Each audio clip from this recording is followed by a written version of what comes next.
So the fourth chapter of NCERT, quadratic equations. We are familiar with quadratic equations as such because we have done quadratic polynomials in the chapter polynomials. Since 8th class, we are learning how to split the middle term. Since 9th class, we are learning how to split the middle term and find the zeros of the polynomial. Now, whatever the zeros of the polynomial were in quadratic polynomial, now they will be known as the roots of the equation. Technically, the names are different, but they mean the same. They are the same. What does it mean? How we have to take out the roots?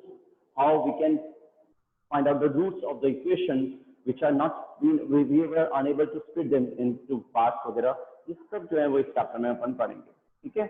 इसके अलावा word problems करेंगे लगभग वैसी जैसी linear equation में की हुई थी. अगर वो लीनियर इक्वेशन नहीं हो करके अगर वो क्वाड्रेटिक इक्वेशन होती है तो कैसे सॉल्व होती है वो सब इस चैप्टर में पढ़ेंगे अपन, ठीक है? चलो, क्वाड्रेटिक इक्वेशन क्वाड्रेटिक पॉलिनोमियल का एक्सटेंडेड पार्ट है. तो अगर हम देखें क्वाड्रेटिक पॉलिनोमियल होती है ax² plus bx plus c, ठीक है ना? पॉलिनोमियल चैप्टर में अपन ने पढ़ाई है कि क्वाड्रेटिक पॉलिनोमियल का ये जनरल फॉर्म है. Here a is not equal to 0. The condition is that a should not be equal to 0. क्या हो जाएगा अगर a 0 तो x² की टर्म नहीं होगी, और जब x² की टर्म नहीं होगी तो ये एक क्वाड्रेटिक पॉलिनोमियल भी नहीं होगी. क्वाड्रेटिक ऐसा name indicate that polynomial with degree 2. ऐसा पॉलिनोमियल जिसकी डिग्री हो 2 वो क्वाड्रेटिक पॉलिनोमियल है ना? तो ax² plus bx plus c जो क्वाड्रेटिक पॉलिनोमियल है उसमें एक बार से दोबारा लिखता हूँ. There is something wrong with the chalk. Yes. So quadratic polynomial in the general form is ax² plus bx plus c, and this a should not be equal to 0. B can be 0, c can be 0, but a cannot be 0 because when a will be 0, it will not be a quadratic polynomial.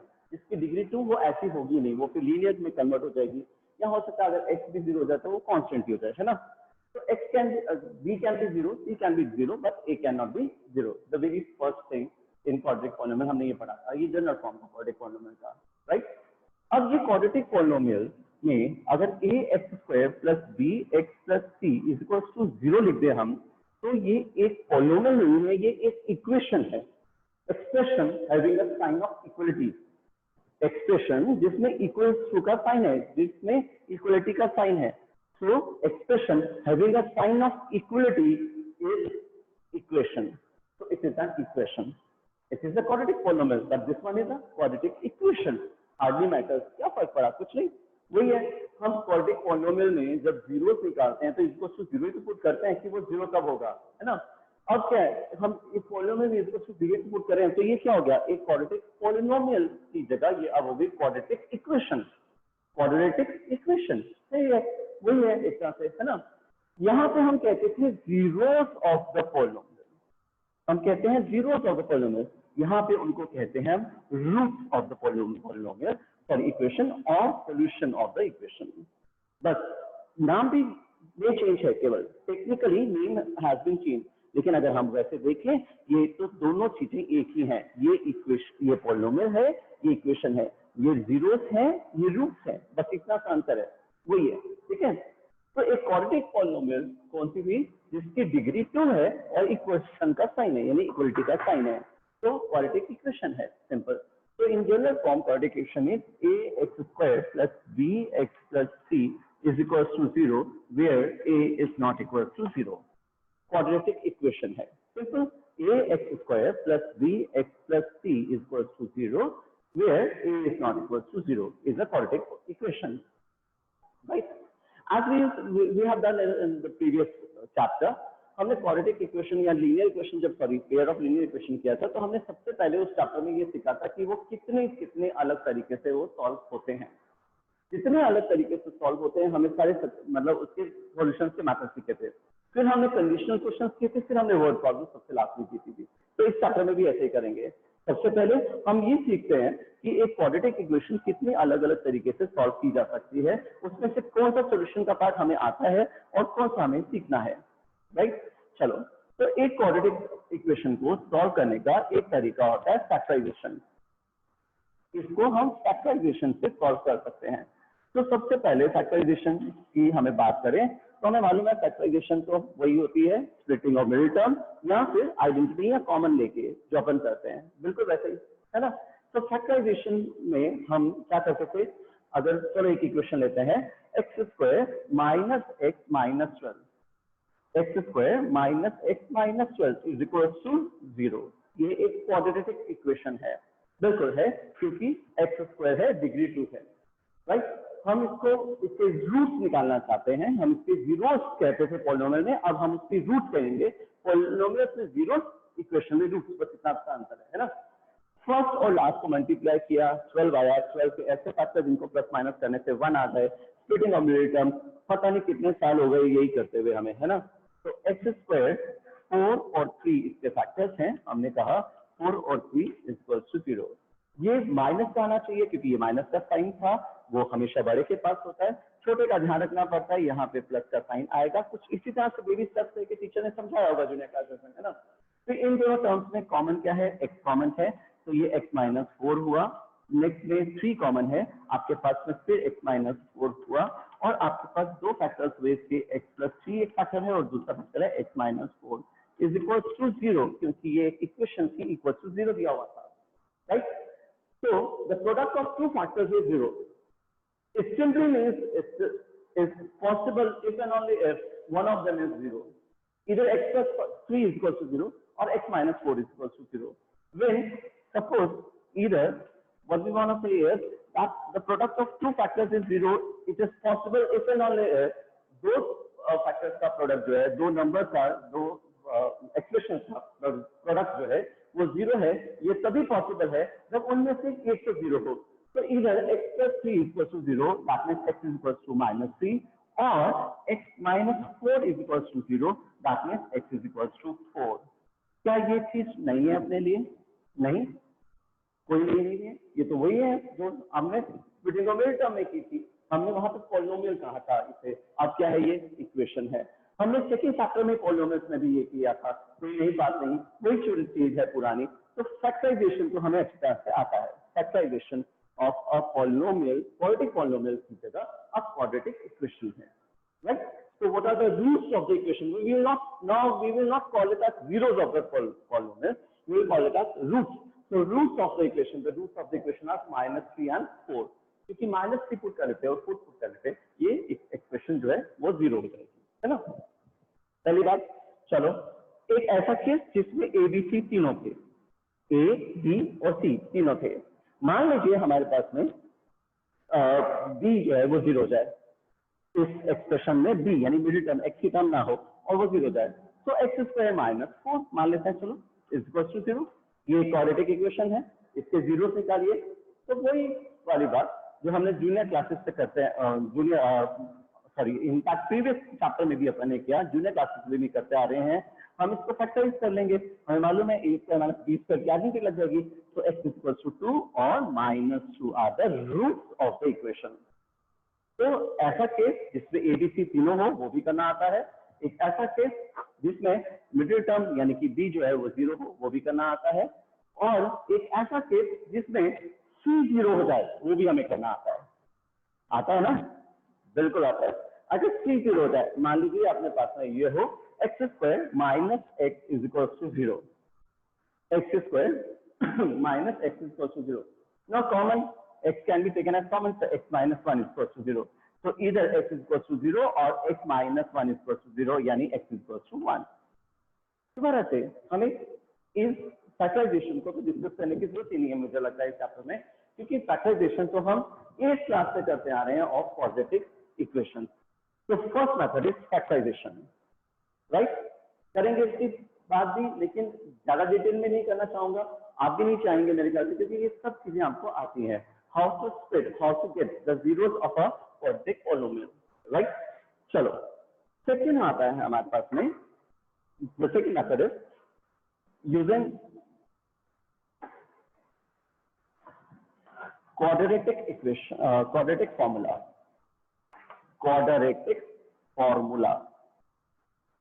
we can find out the the roots of the equation using quadratic formula. Quadratic formula was given by an Indian mathematician named Sridhar Acharya. Shridhar आचार्य. तो अगर हम English में बोलेंगे तो हम उसको ऐसे बोल सकते हैं, उनको बोलेंगे श्रीधराचार्य फॉर्मूला. श्रीधराचार्य फॉर्मूला श्रीधर आचार्य का दिया हुआ फॉर्मूला है, इसलिए इसे हम श्रीधराचार्य फॉर्मूला के नाम से भी जानते हैं. What is quadratic formula? इसे let's first of all find out the D यानी डिस्क्रिमिनेंट ऑफ द इक्वेशन. ये क्या होता है? डिस्क्रिमिनेंट क्या होता है? Usually it is denoted by capital D. ये एक क्वांटिटी है जो b स्क्वायर माइनस 4ac करने से आती है. b square minus 4ac. Now I need not to tell you what is a, b and c. So if polynomials we are doing it, the sum of the zeros is minus b upon a, and the product of the zeros is c upon a. So coefficient of x square is a, coefficient of x is b, and what is c? The constant term. This is first of all find out the value of discriminant. Discriminant निकालो किसी भी equation का. अगर वो positive आता हो, अगर वो पॉजिटिव आ रहा हो या इक्वल ग्रेटर देन और इक्वल टू 0 हो या 0 आ जाए, तो आप फॉर्मूला लगा सकते हैं श्रीधराचार्य फॉर्मूला. वो है x equal to minus B plus minus square root of D upon 2a. बिल्कुल पहला रिएक्शन एक नॉर्मल स्टूडेंट का होगा खतरनाक, ये क्या है? लेकिन अगर हम देखें तो ये बहुत ही काम का फॉर्मूला है, बहुत प्यारा फॉर्मूला है. इसलिए क्योंकि हमने से बहुतों ने ये चीज एक्सपीरियंस की होगी, जब हम स्प्लिटिंग ऑफ रिटर्न कर रहे होते हैं तो हमें उसके जीरोस ही नहीं मिलते, हमें उसके फैक्टर्स ही नहीं मिलते, स्प्लिट ही नहीं कर पाते हम. और हम अपने साथ वाले से या टीचर से सबसे पहले यही उम्मीद रखते हैं कि यार हमें यार बता दे यार इसके फैक्टर्स क्या होंगे. फैक्टर्स बता देगा तो हम 2 मिनट में से काम खत्म कर देंगे इसका, है ना. तो हमें फैक्टर्स निकालने में अगर कभी परेशानी हो रही हो, या इस चैप्टर में आप ऐसे क्वेश्चन भी करेंगे जिसमें रैशनल फैक्टर्स ही नहीं आते, यानी इरेशनल फैक्टर्स होते हैं, तो उनको करने के लिए हमें इस क्वाड्रेटिक फॉर्मूले की जरूरत पड़ेगी. तो quadratic formula is minus B plus minus square root of D upon 2a. What is D? D is the discriminant. And what is discriminant? Discriminant is the quantity which is calculated by b square minus 4ac. Right? In some of the books, or you can say this discriminant can, instead of b you can write b square minus 4ac here also. आप ऐसा भी लिख सकते हैं, है ना.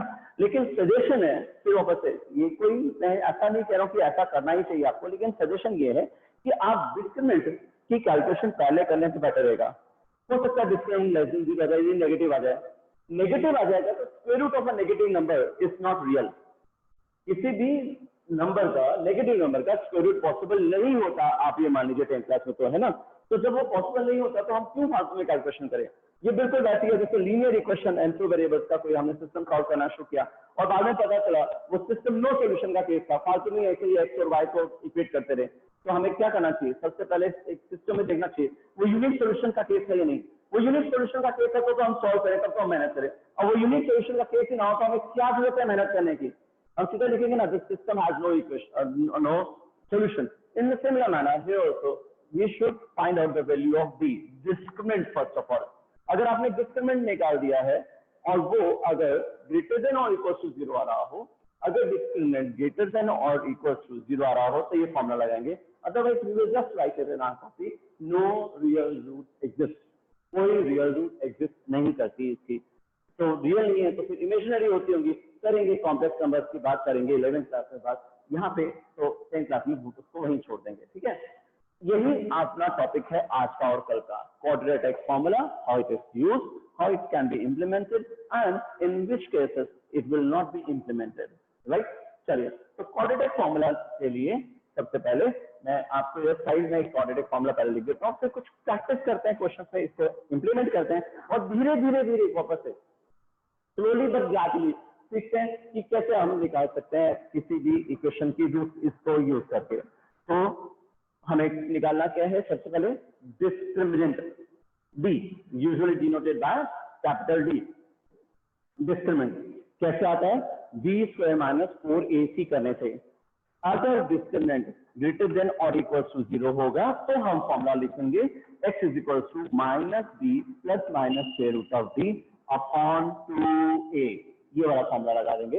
ये quadratic फॉर्मूले के नाम से जाना चाहता है और इसको जिस मैथमेटिशियन ने दिया था, इंडियन मैथमेटिशियन ने, उसका नाम श्रीधर आचार्य था, इसलिए हम इसको श्रीधराचार्य फॉर्मूला भी कहते हैं.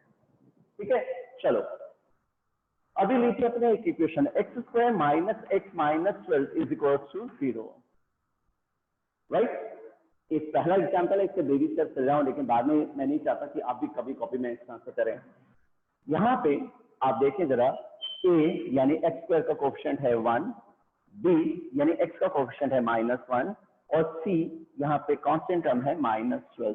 इसमें कोई किंतु परंतु अंतु जंतु कुछ नहीं है, ठीक है ना, बिल्कुल सिंपल है ना। तो ax² + bx + c quadratic polynomial आप कर चुके हैं बेटा, इसी साल करा है, इसलिए मैं इसमें थोड़ा सा टाइम वेस्ट नहीं करना चाहूंगा। Simple, a is 1, b is -1 and c is -12, right. Discriminant निकालते हैं, डिस्क्रिमिनेंट इज b² - 4ac। तो फॉर्मूले में वैल्यू पुट कर देते हैं, डिस्क्रिमिनेंट की वैल्यू कैलकुलेट करते हैं। वापस डिस्क्रिमिनेंट अगर ग्रेटर देन और इक्वल टू 0 हो, ग्रेटर देन 0 हो या इक्वल टू 0 हो तो आगे कैलकुलेशन करेंगे, वरना हम सिंपल सी एक वर्ड यहाँ यूं करें, वाइंड अप कर देंगे क्वेश्चन को, नो रियल रूट्स एग्जिस्ट है, ठीक है। क्या होती है इमेजिनरी रूट्स, क्या होती है जब रियल रूट्स नहीं होती, तो ये सब जो है वो 11th का पार्ट है, तो हम कॉम्प्लेक्स नंबर पढ़ेंगे तब बात करेंगे उसकी, ठीक है। चलो डिस्क्रिमिनेंट की वैल्यू निकालते हैं। तो -1 का square -4 × 1 × -12। I have just replaced the values of a and b, a, b, c in this formula, right? So -1 square -4 × 1 × -12। ये तो -1 का स्क्वायर तो 1 हो गया, ये हो गया 48, वो भी प्लस का, क्योंकि minus minus plus, -4 × -12 minus plus 48, so it is 49, right? 48 + 1 49, ठीक है। चलो, since discriminant is greater than 0, greater than or equal to 0 वाली कंडीशन फॉलो हो रही है, तो मैं चलो दोनों लगाता हूँ, is greater than or equal to 0, therefore what is the quadratic formula? It is -b ± square root of d upon 2a। Again मेरा सजेशन ये है कि इस फॉर्मूले में यहाँ पे डिस्क्रिमिनेंट b² - 4ac होता है, इस फॉर्मूले को डायरेक्ट लगाने की जगह आप डिस्क्रिमिनेंट पहले निकाल लीजिए, अगर वो पॉजिटिव आए, 0 आ गए तो आप आगे कैलकुलेशन करें, लेकिन कोई जरूरत नहीं है उसकी कैलकुलेशन करने की, आप सीधा लिखेंगे नो रियल रूट्स एग्जिस्ट, ठीक है ना। चलिए, सो -b -1, अब यहाँ पे भी प्लस माइनस की कोई गड़बड़ नहीं होनी चाहिए, क्योंकि ये चीज हमें पॉलिनोमियल्स में करी हुई है, -b/a, तो -b/a करते थे, तो यहाँ पे देखिए 1/1 आएगा, 1 आएगा, यानी कि, है ना, ये -b है, तो -1 ± square root of d, square root of d है 7, square root of d, square root of d, square root of 47, 9 is 7 into 2a, 2 into 1. Again, I am taking all the baby steps in the first example, since this one is the first example. So next example, definitely I would not like to take so many steps. है ना, यहाँ पे square root of d होता है ना, तो square root of 49 है बेटू, तो मैं सीधा ले रहा हूँ 7, ले सकता हूँ ना वैल्यू सीधा, we are in 10th class now, तो हम इतने थोड़े शॉर्टकट तो चल मार सकते हैं ना। तो ये हो जाएगा 1 ± 7/2। We know it what does plus minus mean, एक बार प्लस और एक बार माइनस, तो आप देखेंगे इसमें 1 + 7/2 और 1 - 7/2, दैट मीन्स 7 प्लस भी हो सकता है और माइनस भी हो सकता है। अगर वो प्लस होगा तो ये हो जाएगा 8/2 यानी कि 4, और अगर वो माइनस हुआ, -7 हुआ, तो ये हो जाएगा -6/2 यानी कि -3। तो x की वैल्यूज 2 हैं, या इसकी 2 रूट हैं, सॉल्यूशंस हैं, इधर 4 और it is -3। Isn't it simple? है ना। Now many of us will be pointing out, मतलब कईयों की ना क्यूरियोसिटी होती है, कईयों की प्रॉब्लम होती है, सर ये क्यों, सर सीख तो लिया था क्वाड्रेटिक इक्वेशन को सॉल्व करना, तो स्प्लिटिंग आती तो थी, क्या जरूरत थी इसकी, क्यों कर रहे हैं हम ये सब ऐसा, है ना, बिल्कुल होती है, क्योंकि बहुत ज्यादा प्रॉब्लम होती है इस तरह की चीज, चू। अब उन चू करने वालों को समझाना पड़ता है कि बेटा ये जो है ना, ये इस तरह के केसेस में, तो चलो ठीक है, आपको स्प्लिटिंग बहुत अच्छी चांस आती है, आपको फैक्टर बहुत अच्छी चांस ढूंढने आते हैं, आप कभी नहीं भटकते होंगे फैक्टर ढूंढने में, चलो मान लेता हूँ, हालांकि ऐसा होता नहीं है, बहुत बार हम भटकते हैं और हम कोशिश करते हैं और सोचना पड़ता है, बहुत ज्यादा टाइम भी वेस्ट होता है इस चीज में कि वो 2 फैक्टर्स कौन से हैं, कई बार ऐसा होता है। लेकिन चलो मान लेते हैं आप बहुत एक्सपर्ट हैं, आपने सब कुछ कर लिया, लेकिन आपको बहुत सारे ऐसे क्वेश्चंस मिलेंगे जिसमें ये परफेक्ट स्क्वायर नहीं होगा। जैसे यहाँ पे डिस्क्रिमिनेंट 49 आया, ये परफेक्ट स्क्वायर नहीं होगा, यानी इरेशनल रूट्स होंगी। इरेशनल रूट्स की स्प्लिटिंग करना बहुत आसान काम नहीं है, बहुत मुश्किल काम होता है वो। तो वो कैसे सॉल्व होगा, वो क्वाड्रेटिक फॉर्मूले से ही सॉल्व होगा। इसलिए इसकी इंपॉर्टेंस अभी थोड़ी देर बाद जब और एग्जाम्पल्स लेंगे तो हमें समझ में आ जाएगी। Let's take another example. अभी तो शुरुआत है जिसे कहते हैं, अभी तो और केसेस आएंगे। चलो अपने पास में सपोज है 10x square minus x minus 2 is equal to 0 मान लेते हैं, ठीक है। सबसे पहले क्या करना चाहिए, पॉजिटिव फॉर्मूला अप्लाई करना है, तो सबसे पहले डिस्क्रिमिनेंट की वैल्यू निकालनी चाहिए। डिस्क्रिमिनेंट होता है बी स्क्वायर माइनस 4ac, तो बी का स्क्वायर यानी -1 का square -4 into 10 into 2, B square minus 4ac। देखिए ना, अब क्या लिखूं इधर, एबीसी की वैल्यू हमें मालूम है अच्छी तरह से, ए क्या है, बी क्या है, सी क्या है ना। तो -1 का स्क्वायर -4 इंटू 10 इंटू ये 2 नहीं होकर के क्या होना चाहिए, -2 होना चाहिए, क्योंकि ये सी तो -2 है यहाँ पे। तो 1 प्लस 4 2 80, ये आपके पास आ गया 81। चेक कीजिए, माइनस माइनस प्लस होता है और ये आ गया आपके पास 80 प्लस 1 यानी कि 81। सही है ना। अब आपको फॉर्मूला लगाना है, तो x is equal to minus B plus minus square root of D upon 2a। अब वापस से फॉर्मूला क्यों लगाया आपने, क्योंकि आपके पास डिस्क्रिमिनेंट जो है वो ग्रेटर देन 0 आ रहा है, क्योंकि डिस्क्रिमिनेंट जो है वो आपके पास ग्रेटर देन 0 आ रहा है, इसलिए ये पॉसिबल है।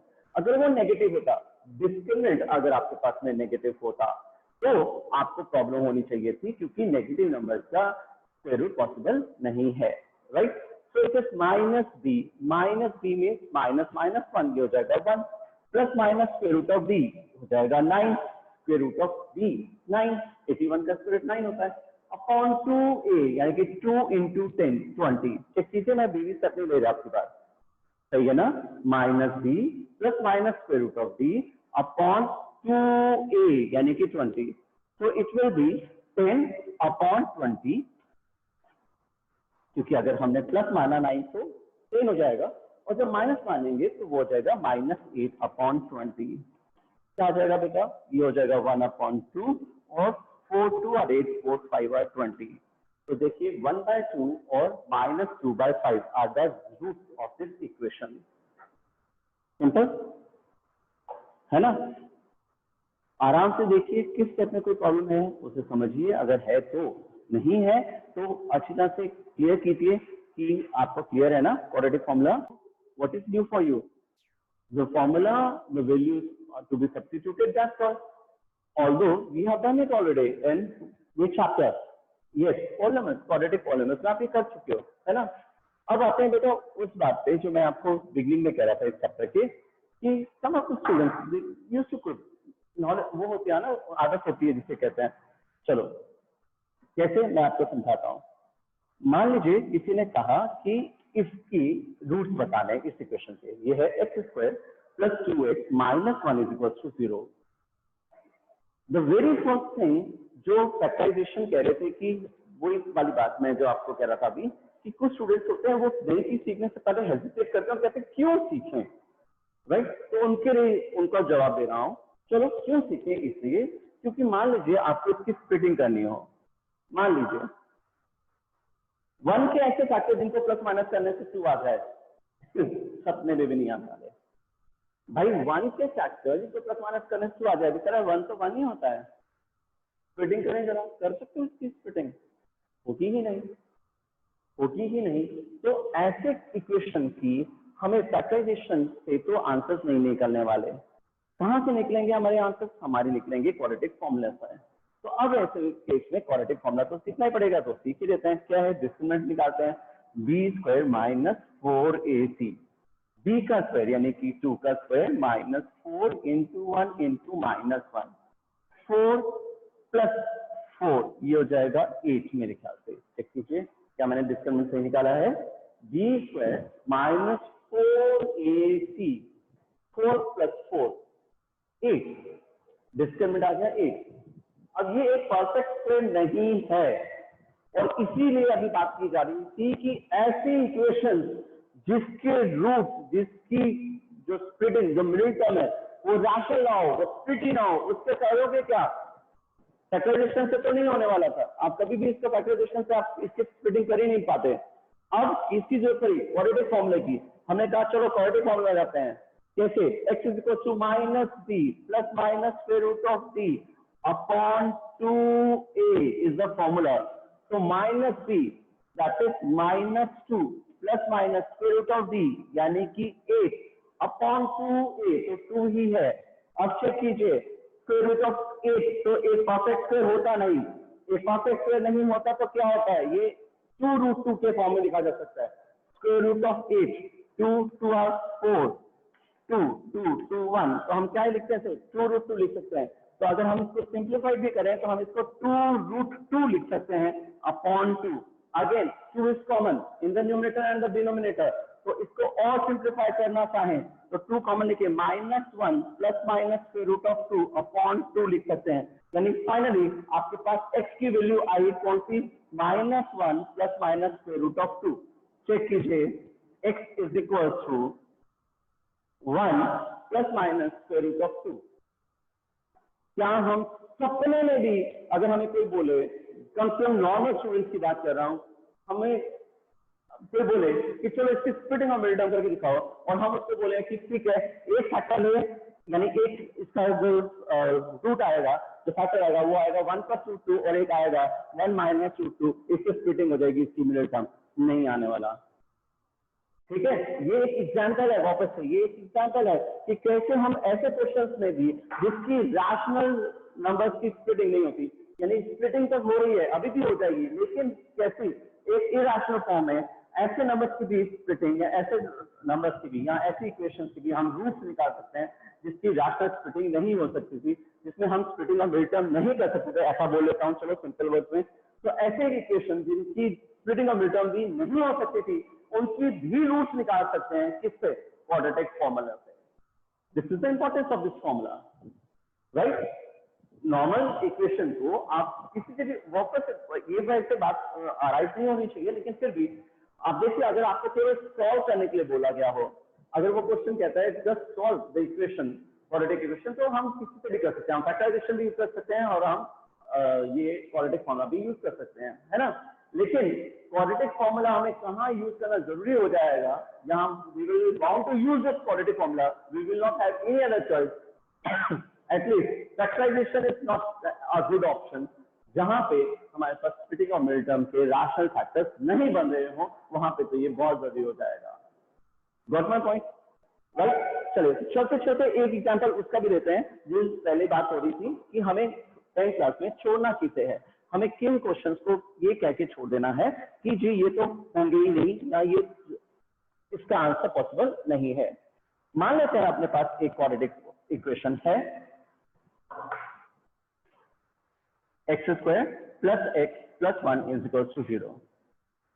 ठीक है, इसका डिस्क्रिमिनेंट निकालते हैं, b² - 4ac 1 - 4 - 3। अब फॉर्मूले में अगर पुट करें तो हमारे पास मालूम है x = -b ± √d upon 2a होता है। स्क्वायर रूट ऑफ डिस्क्रिमिनेंट चाहिए होता है, और square root of negative number possible नहीं है, रियल नहीं होता। कौन सा नंबर है जिसका स्क्वायर रूट, या जिसका स्क्वायर -3 था? कोई नहीं, होता ही नहीं है, है ना? इसलिए ऐसे केस में हम क्या करेंगे? हम सीधा लिखेंगे यहाँ पे 10th क्लास में, आम का हूँ 10th क्लास, 11th क्लास में तो कॉम्प्लेक्स नंबर पढ़ेंगे तो अपने आप इसके बाद का सोल्यूशन सीखेंगे क्या करते हैं। हम बस 10th क्लास में लिखेंगे, since discriminant is less than -3, hence no real root exists। खत्म। ठीक है, इसीलिए कहा जा रहा था कि आपको डिस्क्रिमिनेंट जो है वो पहले निकाल लेना चाहिए फॉर्मूले में इंप्लीमेंट करने से पहले। I hope the thing is clear to you. We will continue this topic tomorrow. Okay.